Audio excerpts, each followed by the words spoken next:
السلام علیکم دوستوں، میرا نام ہے عمر مصطفیٰ۔ آپ دیکھ رہے ہیں cricket news hub YouTube channel. دوستوں، محمد حفیظ کھل کر بول پڑے۔ محمد حفیظ کا کہنا ہے کہ ایسے پلیئر کے ساتھ کھیلنا پڑا جو میچ فکسر تھے۔ دوستوں، یہ پلیئر کون کون سے تھے جاننے کے لیے اس ویڈیو کو پورا دیکھتے رہیے، اور اگر آپ بھی کرکٹ لور ہیں تو اس ویڈیو کے نیچے دیے گئے اس لال کلر کے سبسکرائب بٹن پر کلک کریں اور ساتھ موجود گھنٹی کے نشان کو بھی کلک کر لیں تاکہ آپ کو کرکٹ سے جڑی ہر خبر سب سے پہلے ملتی رہے۔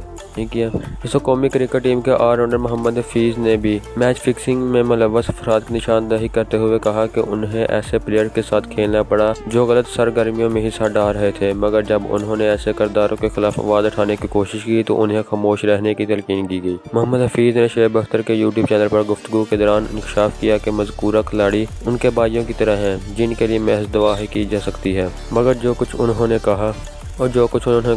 کیا وہ اس کے شدید مخالف تھے، اور جب انہوں نے اس سلسلے میں آواز اٹھانے کی کوشش کی تو انہیں بتایا گیا کہ اگر پاکستان کے لیے مزید کھیلنے کی امید ہے تو خاموشی اختیار کرو، اور چونکہ انہیں اپنا کیریئر زیادہ عزیز تھا لہٰذا انہوں نے ایسے ہی کیا کیونکہ وہ اپنی مثبت توانائی پاکستان کے لیے استعمال کرنا چاہتے تھے۔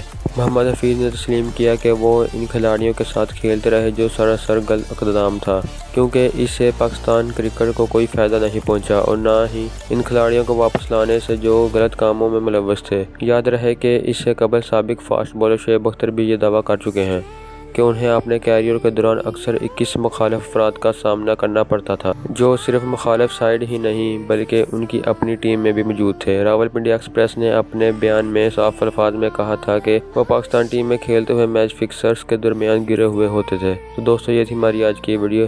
اگر آپ کو ہماری یہ ویڈیو پسند آئی تو اسے لائک کریں، ہمارے چینل کو سبسکرائب کریں تاکہ آپ کو کرکٹ سے جڑی ہر خبر سب سے پہلے ملتی رہے۔ دوستو، ملتے ہیں اپنی اگلی ویڈیو میں۔ خدا حافظ۔